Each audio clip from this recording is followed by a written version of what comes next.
Hi, everyone. I just want to talk to you a little bit about the late policy. I want to remind you that you may turn in work late. However, it is a 10% penalty per day up to 3 days late. And then if it gets turned in after 3 days late, the highest grade that you can earn is a 70%. Also, with the discussion question, some of you are posting to the original discussion question, but you're forgetting to participate by posting a response to two of your classmates' posts.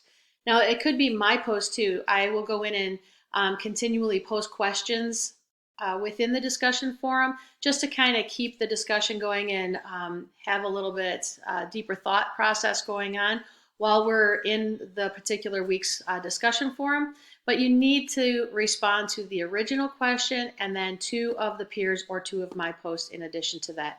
That will earn you your full participation points. All right, let's get back to work.